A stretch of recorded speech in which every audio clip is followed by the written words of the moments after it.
नमस्कार विद्यार्थी मित्रांनो. तर आज आपण अर्वाचीन कविता भाग 1 मध्ये काव्यार्थ जाणून घेऊया. बघा काय म्हणतात, कवितेतून व्यक्त होणाऱ्या अर्थाला काव्यार्थ असे म्हणतात.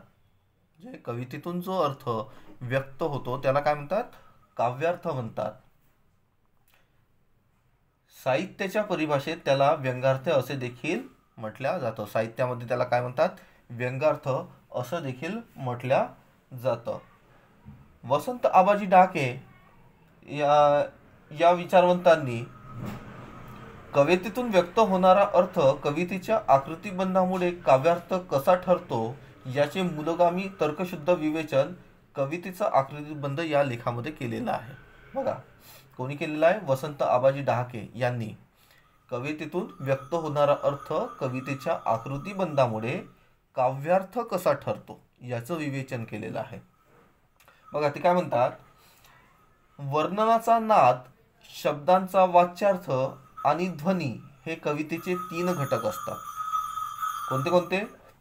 वर्णनाचा नाद, शब्दांचा वाच्यार्थ आणि ध्वनी हे 3 घटक असतात.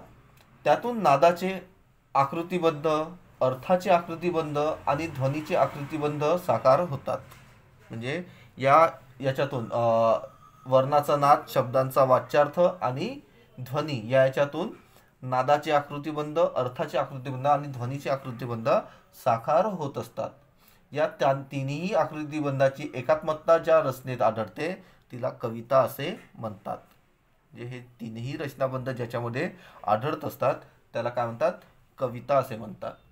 पुढे काय म्हणतात, कवितेच्या रचनेमध्ये वर्ण, अक्षर, शब्द असतात. यामध्ये आपण नाद, लय यांचा समावेश करून वर्ण, अक्षर, शब्द यांच्या रचनाक्रमात बदल केला की नाद आणि लयींचे स्वरूप बदलते. बघा म्हणजे काय म्हणतात, वर्ण, अक्षर आणि शब्द यांच्यामध्ये यांचा जो रचनाक्रम आहे याच्यामध्ये जर आपण बदल केला तर काय होतं, त्या कवितेचा नाद आणि लयीचे स्वरूपही बदलत जाते. याला रचनेचा आकृतिबंध बदलणे असे आपण म्हणू. याला रचनेचा आकृतिबंध बदलणे असे आपण म्हणू.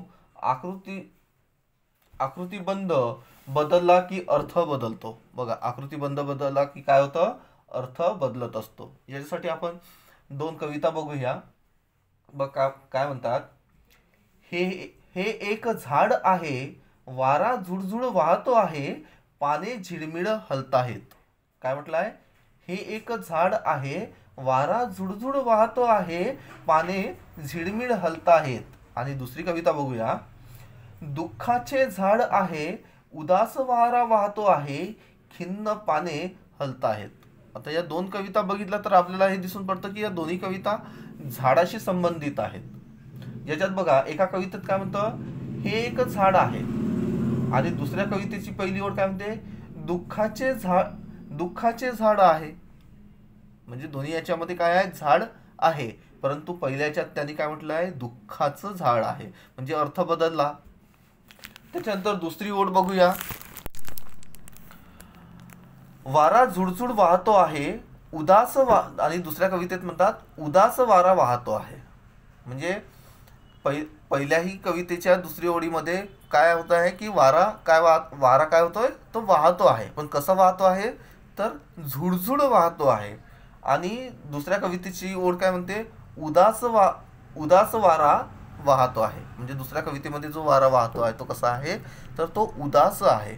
पहिल्याच्यातला झिळमिळ वाहतो आहे तर दुसऱ्याच्यातला वारा कसा, उदास वारा वाहतो आहे. आणि तिसऱ्याच्यात काय म्हणतात, पाने झिळमिळ हलत आहेत. तिसरी ओळ काय म्हणतं, पहिल्या कवितेतली पाने झिळमिळ हलत आहेत, आणि दुसऱ्या कवितेमध्ये तिसरी ओळ काय म्हणते, खिन्न पाने हलत आहेत. म्हणजे त्याच्यामध्येही पाने काय आहेत, म्हणजे पानांविषयी सांगितलं गेलं आहे की पानं काय होत आहेत, झिळमिळ हलत आहेत. परंतु दुसऱ्या कवितेतली तिसरी ओळ म्हणते की खिन्न पाने हलत आहेत. खिन्न म्हणजे उदास आहेत. ती पाने कशी आहेत, उदास आहेत, खिन्न आहेत, आणि ती खिन्न होऊन हलती आहेत. अशा पद्धतीने आपण दोन्ही कविता जर विचार केला तर दोन्ही याच्यामध्ये काय होतो, अर्थ बदलतो. म्हणजे आकृतिबंध बदलला, शब्द बदलले, त्यांचा आकृतिबंध बदलला की अर्थ देखील बदलत असतो, असं आपल्याला दिसून येतं. त्याच्यानंतर बघूया वाच्यार्थ, लक्ष्यार्थ आणि व्यंग्यार्थ. तर बघूया वाच्यार्थ. शब्द उच्चारताच त्यावरून व्यवहारात ज्या अर्थाचा बोध होतो त्या शब्दाचा मुख्य किंवा वाच्य अर्थ म्हणजे कोणता? वाच्य अर्थ म्हणजे काय? तर वाच्यार्थ होय. म्हणजेच आपण जो शब्द वापरतो, जे वाक्य वापरतो, त्याचा जसाचा तसा जो बोध होतो त्याला काय म्हणतात? वाच्यार्थ असे म्हणतात. काय म्हणतात?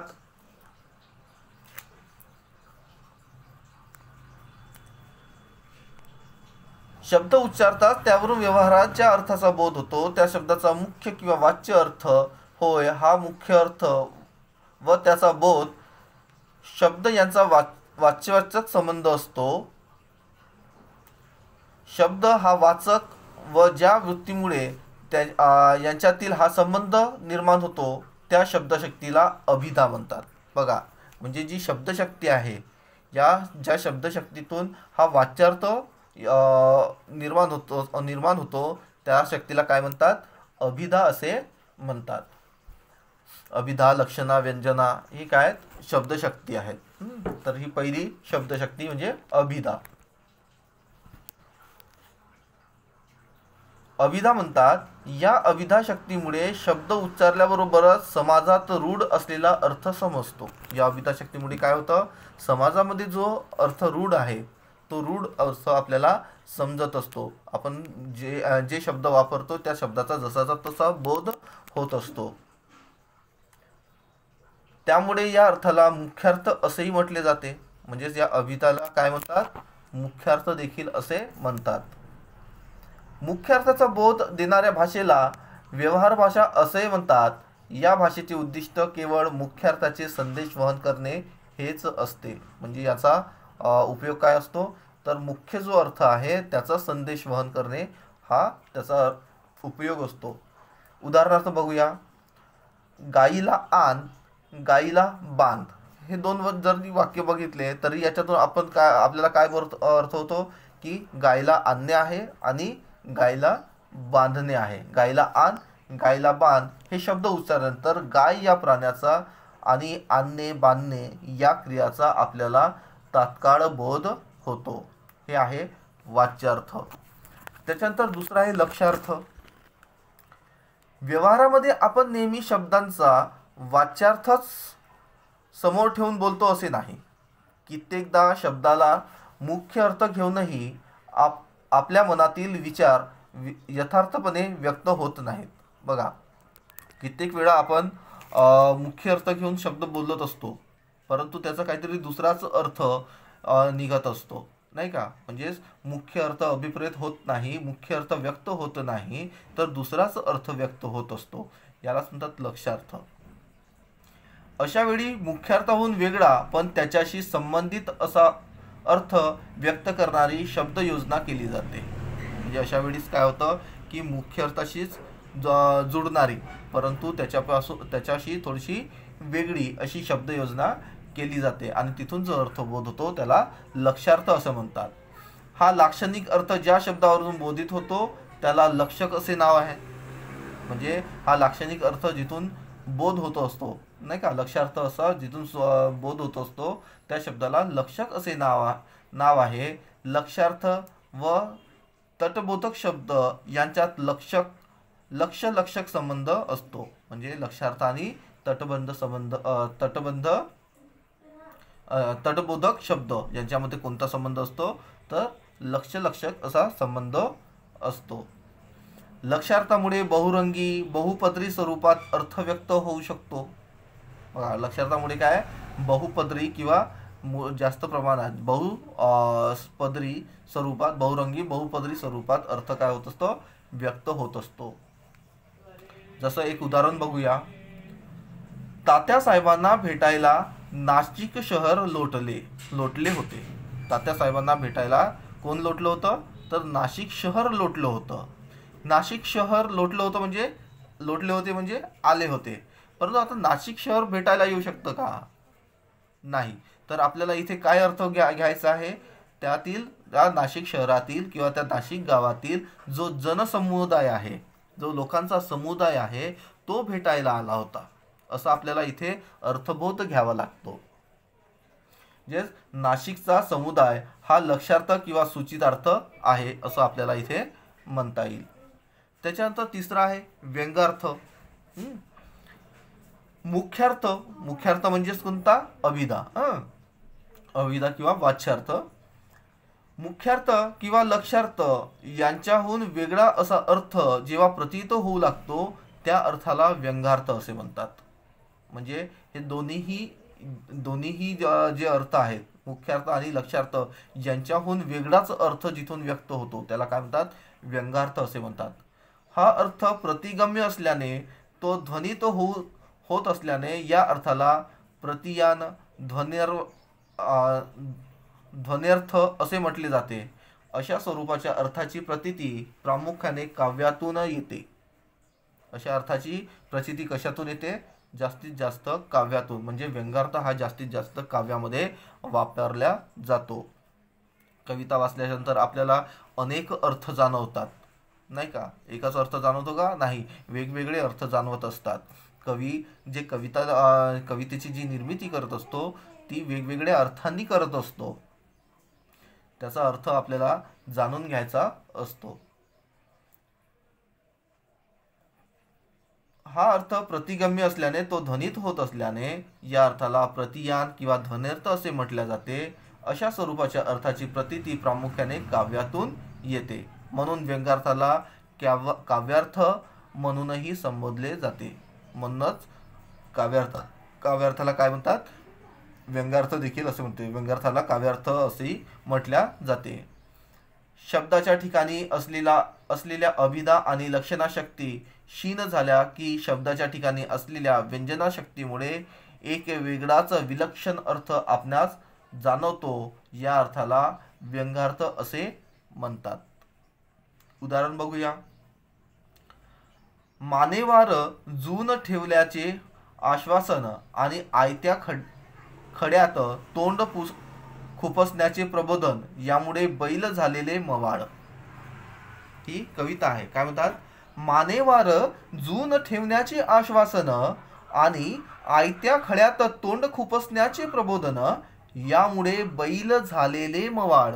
यामुळे बैल झालेले मवाळ याचा अर्थ बघूया काय होतं.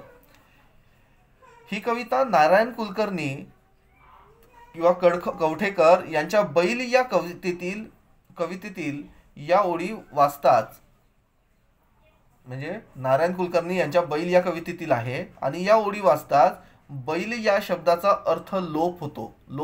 म्हणजे बैल म्हणजे काय, तर 2 शिंग असलेला, 4 पाय असलेला, 1 शेपूट असलेला प्राणी. आपल्याला बैल हा माहिती आहे, परंतु ही कविता वाचतानाच आपल्याला लक्षात येते की इथे बैल नाही आहे, तर हा बैल शब्द दुसऱ्यालाच कुणाला तरी उद्देशून वापरलेला आहे. म्हणजेच बैल या शब्दाचा अर्थ इथे लोप होतो, मुख्यार्थ जो आहे तो लोप होतो.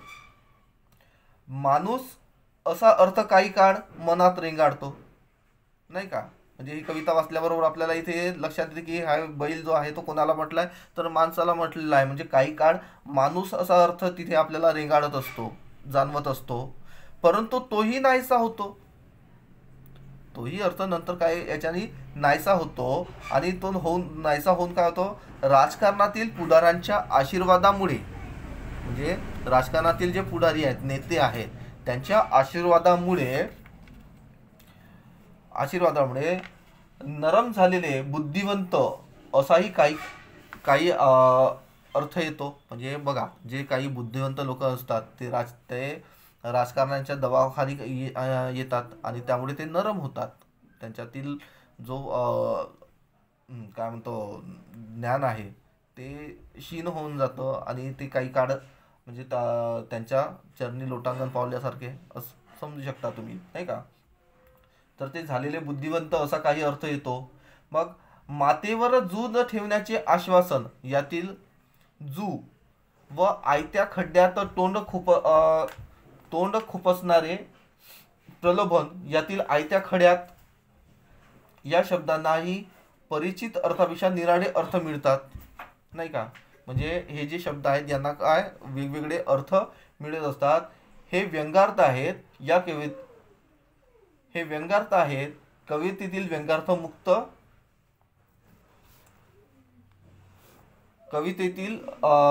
युक्त असतात. म्हणजे कविता काय असतात, व्यंगार्थ. कवितेमध्ये व्यंगार्थ हा व्यंगार्थ जास्त प्रमाणात असतं. व्यंगार्थातून कविता निर्माण झालेल्या असतात. तर या पद्धतीने आपण काव्यार्थ आणि त्यातील वाच्यार्थ, लक्ष्यार्थ आणि व्यंगार्थ हे जाणून घेता येते.